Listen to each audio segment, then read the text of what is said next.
Selamat pagi peserta didik yang terkasih di dalam Tuhan. Bagaimana kabar kalian hari ini? Ibu berharap kabar kalian selalu sehat, selalu baik-baik saja, dan tentunya selalu dalam lindungan Tuhan. Nah, sebelum kita memulai pembelajaran kita pada hari ini, alangkah baiknya kita memulai dengan doa agar segala kegiatan kita bisa berjalan dan diberkati oleh Tuhan. Nah, Ibu akan pimpin secara Katolik, yang lain bisa menyesuaikan. Marilah kita berdoa. Dalam Bapa, Putra, dan Roh Kudus. Amin. Allah Bapa yang Maha Kasih, kami mengucap syukur atas segala kebaikan Tuhan, karena pada kesempatan hari ini, Tuhan boleh menjaga kami, Tuhan boleh menghadirkan kami bersama-sama untuk mengikuti pembelajaran ini. Semoga apa yang akan kami jalani, apa yang akan kami pelajari pada hari ini, berkenan di hadapan Tuhan, sehingga kami diberi kemudahan, diberi ketekunan dalam memahami segala pembelajaran yang akan kami pelajari pada hari ini. Tuhan, bimbinglah kami, jagalah kami selalu, dan sertailah kami selalu. Inilah doa-doa kami, demi Kristus Tuhan kami. Amin. Dalam Bapa, Putra, dan Roh Kudus. Amin. Nah, hari ini kita akan belajar tentang atau belajar mapel administrasi pajak. Nah, di pertemuan sebelumnya kita sudah masuk di bab berapa ya? Bab 3 ya, yaitu tentang PPN dan PPNBM. Nah, jadi untuk hari ini Ibu akan melanjutkan pertemuan kita untuk materi berikutnya.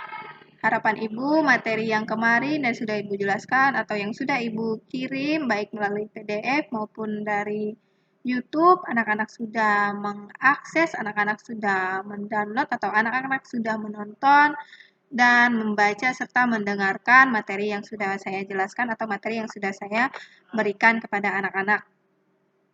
Nah, harapannya kalian di kondisi seperti ini bisa belajar secara mandiri di rumah, sehingga kalian tidak ketertinggalan materi-materi yang akan kita bahas. Jadi seperti itu ya. Kalian juga sudah mau ujian, benar-benar mempersiapkan diri, dan tetap sehat ya. Nah, baiklah, hari ini kita akan lanjut untuk materi selanjutnya. Nah, di sini Ibu akan melanjutkan kembali materi yang sebelumnya itu tentang hakikat PPN. Nah, kalau di materi sebelumnya kita baru membahas sampai dengan poin kelima, yaitu pengaturan dan pengenaan pajak pertambahan nilai atau PPN. Nah, hari ini Ibu akan melanjutkan lagi di poin yang keenam, yaitu tentang waktu dan tempat terutang PPN. Nah, yang pertama itu saat terutang PPN atau waktu terutang PPN. Nah, untuk terutangnya pajak pertambahan nilai ini yaitu pada saat penyerahan barang kena pajak, atau pada saat penyerahan jasa kena pajak, atau pada saat impor barang kena pajak.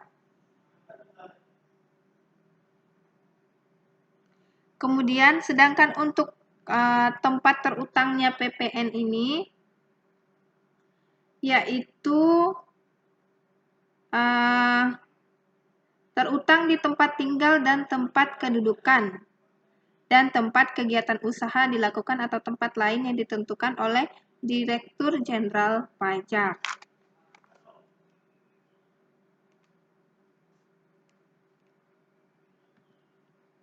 Nah, kemudian yang selanjutnya itu dasar pengenaan pajak berdasarkan undang-undang.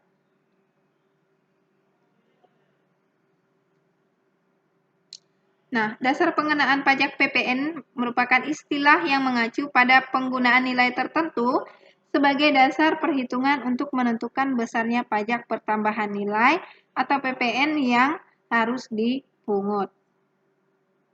Nah, nilai yang digunakan sebagai dasar pengenaan pajak PPN ini tidak hanya satu macam, sebab pengenaan pungutan PPN tidak bisa dipukul rata antara barang kena pajak atau BKP dan jasa kena pajak atau JKP. Jadi, untuk pungutannya itu tidak sama ya untuk BKP dan JKP ini. Nah, untuk BKP memiliki lebih dari satu nilai yang digunakan sebagai dasar pengenaan pajak PPN. Demikian pula dengan JKP yang juga tidak hanya berlandaskan satu nilai saja untuk menentukan dasar pengenaan pajak PPN-nya. Nah, di sini ada dasar pengenaan pajak PPN berdasarkan undang-undang.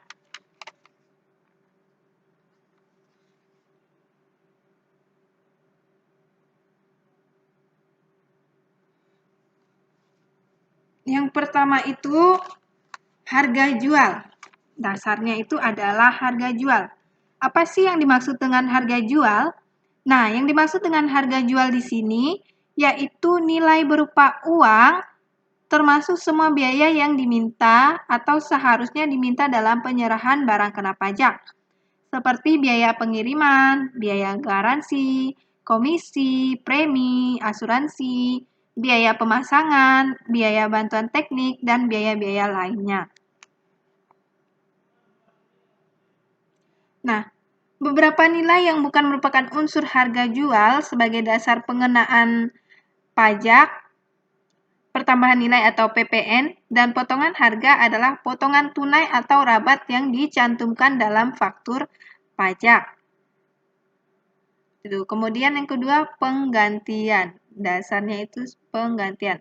Yang dimaksud dengan penggantian di sini adalah nilai berupa uang termasuk semua biaya yang diminta atau seharusnya diminta oleh pengusaha karena penyerahan jasa kena pajak atau JKP, kemudian ekspor jasa kena pajak atau ekspor barang kena pajak tidak berwujud, tetapi tidak termasuk PPN yang dipungut menurut Undang-Undang PPN, dan potongan harga yang dicantumkan dalam faktur pajak atau nilai berupa uang yang dibayar atau seharusnya dibayar oleh penerima jasa karena pemanfaatan jasa kena pajak dan atau oleh penerima manfaat barang kena pajak tidak berwujud. Kemudian yang selanjutnya itu dasarnya itu nilai impor. Nah, yang dimaksud dengan dasar nilai impor di sini yaitu nilai berupa uang yang menjadi dasar perhitungan bea masuk ditambah pungutan lainnya yang dikenakan pajak berdasarkan ketentuan dalam peraturan perundang-undangan. Nah, yang dimaksud dengan ketentuan perundang-undangan ini yaitu peraturan yang mengatur mengenai kepabeanan dan cukai untuk impor BKP. BKP tadi itu apa? BKP itu adalah barang kena pajak, kemudian tidak termasuk PPN yang dipungut menurut Undang-Undang PPN. Itu. Kemudian selanjutnya nilai ekspor. Nah, yang dimaksud dengan dasar nilai ekspor di sini adalah nilai berupa uang termasuk semua biaya yang diminta atau seharusnya diminta oleh eksportir. Nah, dalam penerapan harga jualnya atau penggantian atas nilai impor atau nilai ekspor akan menimbulkan ketidakadilan atau karena harga jual atau pengganti sulit untuk ditetapkan, maka Menteri Keuangan menentukan nilai lain sebagai dasar pengenaan pajak atau DPP. Kemudian yang selanjutnya itu nilai lain sebagai dasar pengenaan pajak. Nah, untuk nilai lain sebagai dasar pengenaan pajak ini sudah ditetapkan adalah berupa uang yang sudah ditetapkan sebagai dasar pengenaan pajak atau DPP dengan keputusan kementerian. Nah, berdasarkan PMK nomor 75 garing PMK titik 03 garing 2010 kategori perhitungan nilai lain sebagai dasar pengenaan pajak PPN adalah yang pertama itu untuk pemakaian sendiri, yaitu menggunakan harga jual atau penggantian setelah dikurangi laba kotor. Kemudian untuk pemberian cuma-cuma, menggunakan harga jual atau penggantian setelah dikurangi laba kotor. Kemudian untuk penyerahan film cerita menggunakan perkiraan hasil rata-rata per judul film. Kemudian untuk penyerahan produk hasil tembakau sebesar harga jual eceran. Kemudian untuk BKP, BKP tadi itu apa? BKP adalah barang kena pajak berupa persediaan dan atau aktiva yang menurut tujuan semula tidak untuk diperjualbelikan, yang masih tersisa pada saat pembubaran perusahaan menggunakan harga pasar wajar. Kemudian yang selanjutnya untuk penyerahan BKP dari pusat ke cabang atau sebaliknya, dan atau penyerahan BKP antar cabang adalah harga pokok penjualan atau harga perolehan. Untuk penyerahan BKP melalui pedagang perantara menggunakan harga yang disepakati antara pedagang perantara dan pembeli. Kemudian untuk penyerahan BKP melalui juru lelang menggunakan harga lelang. Kemudian selanjutnya untuk penyerahan jasa biro perjalanan wisata, jasa agen perjalanan wisata, berupa paket wisata, pemesanan sarana angkutan, dan pemesanan sarana akomodasi. Kemudian untuk penyerahan jasa pengiriman paket menggunakan 10% dari jumlah yang ditagih. Kemudian yang selanjutnya untuk penyerahan jasa pengurusan transportasi yang di dalam tagihan jasa pengurus transportasi tersebut terdapat biaya transportasi besarnya adalah 10% dari jumlah yang ditagih. Nah, kemudian kita masuk ke materi selanjutnya yaitu B. Poin B itu tentang manufaktur. Nah, bukan, tentang faktur pajak. Maaf. Nah, sebelumnya Ibu akan menjelaskan apa sih yang dimaksud dengan faktur pajak. Nah, faktur pajak ini adalah sebuah bukti pungutan pajak pengusaha kena pajak atau PKP yang melakukan penyerahan barang kena pajak atau BKP atau penyerahan jasa kena pajak atau JKP. Nah, artinya di sini ketika PKP menjual suatu barang atau jasa kena pajak, ia harus menerbitkan faktur pajak sebagai tanda bukti dirinya telah memungut pajak dari orang yang telah membeli barang jasa kena pajak tersebut. Kemudian faktur pajak ini juga dibuat oleh PKP untuk setiap penyerahan BKP dan atau JKP. Ekspor BKP tidak berwujud dan ekspor JKP. Itu ya. Kemudian yang selanjutnya ada jenis-jenis faktur pajak. Yang pertama itu faktur pajak masukan. Nah, apa sih yang maksud dengan faktur pajak masukan? Nah, faktur pajak masukan ini dibuat oleh pengusaha kena pajak atau PKP saat melakukan penjualan terhadap barang dan jasa kena pajak dan atau barang kena pajak yang tergolong barang mewah. Itu adalah faktur pajak masukan. Kemudian faktur pajak keluaran. Nah, faktur pajak keluaran ini adalah faktur pajak yang didapatkan oleh PKP ketika melakukan pembelian terhadap barang atau jasa kena pajak atau PKP lainnya. Kemudian selanjutnya faktur pajak pengganti. Nah, untuk pajak pengganti ini adalah penggantian atas faktur pajak yang telah terbit sebelumnya dikarenakan ada kesalahan pengisian MPWP.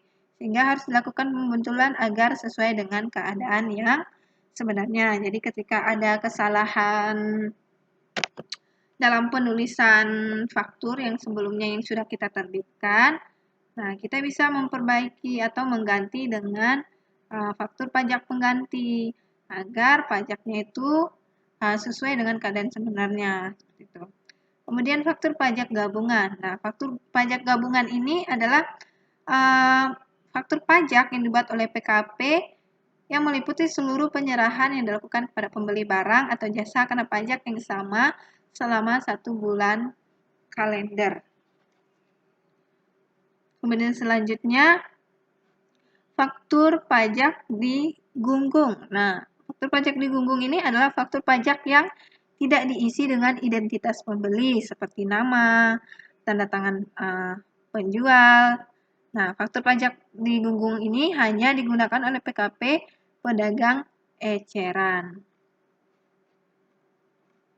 Kemudian faktur pajak cacat. Nah, faktur pajak cacat ini adalah tidak diisinya secara lengkap, jelas benar dan atau tidak ditandatangani, termasuk juga kesalahan dalam pengisian kode, nomor seri.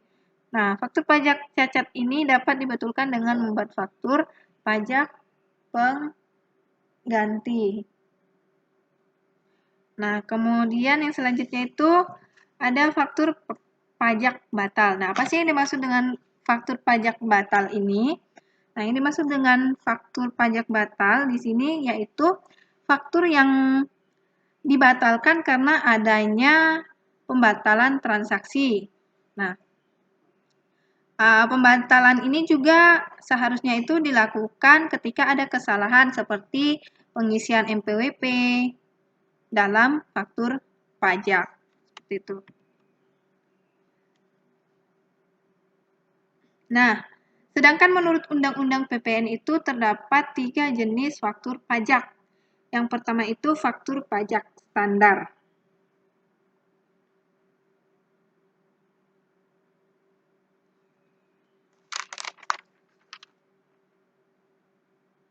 Nah, faktur pajak standar ini ada syarat-syaratnya, yaitu harus memenuhi syarat formal dan syarat material. Nah, yang dimaksud dengan syarat formal itu adalah bahwa jenis faktur pada pajak standar ini paling sedikit harus memuat keterangan seperti nama, alamat, NPWP dari seseorang yang melakukan penyerahan atau pembelian BKP atau JKP, jenis barang atau jasa, jumlah harga jual atau penggantian, potongan harga PPN yang dipungut, kode, nomor seri, tanggal pembuatan faktur, jabatan, serta tanda tangan yang bersangkutan. Nah, itu adalah syarat formal.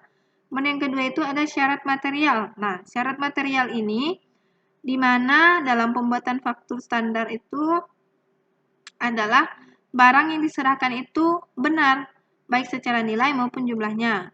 Nah, demikian juga pengusaha yang melakukan dan menerima penyerahan BKP tersebut sesuai dengan keterangan yang tercantum pada faktur pajak. Nah, di buku modul kalian itu ada contoh untuk, bukan contoh, tapi gambar untuk faktur pajak standar. Ini adalah contoh faktur pajak standar. Nah, kalau di buku ini kalian, buku modul kalian itu ada di halaman 62. Nah, di situ adalah jenis dari faktur pajak standar. Kemudian yang kedua itu faktur pajak gabungan. Nah, yang dimaksud dengan faktur pajak gabungan ini yaitu faktur pajak standar yang cara penggunaannya itu diperkenankan kepada PKP atas beberapa kali penyerahan BKP atau JKP kepada pembeli atau penerima jasa yang sama yang dilakukan dalam satu masa pajak dan harus dibuat selambat-lambatnya pada akhir bulan berikutnya setelah bulan terjadinya penyerahan BKP atau JKP. Nah, di situ juga ada ya, di buku kalian ada juga contoh untuk faktur pajak gabungan. Kalian bisa melihat di buku kalian halaman 63 dan perhatikan untuk contoh fakturnya.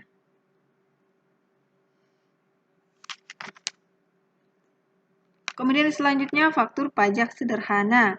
Yang dimaksud dengan faktur pajak sederhana ini yaitu dokumen yang disamakan fungsinya dengan pajak yang diterbitkan oleh PKP yang melalui penyerahan BKP atau JKP kepada pembeli BKP atau JKP yang tidak diketahui identitasnya secara lengkap atau penyerahan BKP atau JKP secara langsung kepada konsumen akhir. Nah,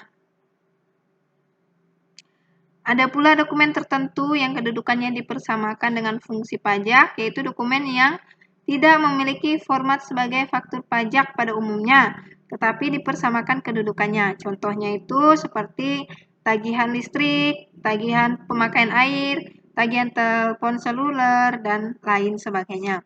Nah, untuk contoh fakturnya itu kalian bisa lihat di buku kalian, di halaman 64, di situ ada contoh faktur untuk pajak sederhana.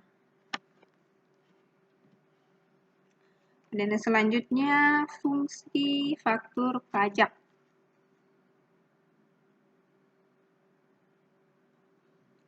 Nah,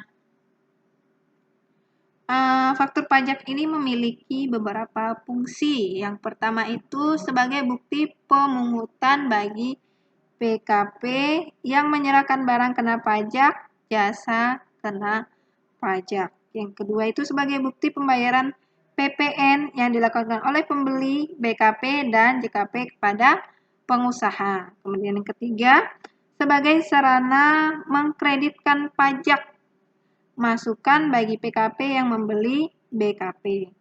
Kemudian yang keempat itu bukti pungutan pajak atau PPN atau PPNBM karena impor BKP yang digunakan oleh Direktorat Jenderal Pajak. Nah, itu adalah fungsi dari pajak. Selanjutnya itu ada poin yang ketiga itu saat pembuatan faktur pajak. Nah, saat kapan sih kita harus membuat faktur pajak? Nah, di sini ada beberapa poin. Yang pertama itu saat penyerahan barang kena pajak atau BPKP dan jasa kena pajak. Kemudian saat penerimaan pembayaran dalam hal pembayaran terjadi sebelum penyerahan barang kena pajak dan jasa kena pajak. Dan selanjutnya itu saat menerima pembayaran termin dalam hal penyerahan sebagian tahap pekerjaan. Kemudian saat lain yang diatur dengan atau berdasarkan peraturan Kementerian Keuangan. Nah, itu adalah saat-saat atau kapan sih ketika kita akan membuat faktur pajak itu, pada saat kapan saja kita harus membuat faktur pajak tersebut, seperti itu. Oke, mungkin untuk hari ini cukup sampai di sini terlebih dahulu. Semoga apa yang Ibu jelaskan anak-anak bisa memahami, mengerti. Kemudian juga Ibu himbau anak-anak untuk selalu membaca bukunya di rumah. Ketika mendengarkan penjelasan Ibu, bukunya sambil dibuka, sambil dibaca, dipelajari. Kemudian soal-soal yang ada di buku dikerjakan, dibahas sendiri, seperti itu ya. Tetap jaga kesehatan, kalian sebentar lagi akan mengikuti beberapa ujian. Tetap sehat, tetap kuat, tetap selalu berdoa kepada Tuhan. Meski kondisi seperti ini, kita harus semangat dalam belajar sehingga tujuan dan cita-cita kalian bisa tercapai. Setidaknya dalam menghadapi UAS ini kalian diberi kesehatan, kekuatan oleh Tuhan, kemudian juga diberi persiapan yang benar-benar matang untuk mengikuti UAS ini. Dari Ibu itu saja, selamat pagi dan salam sejahtera untuk kita semua. Tuhan Yesus memberkati.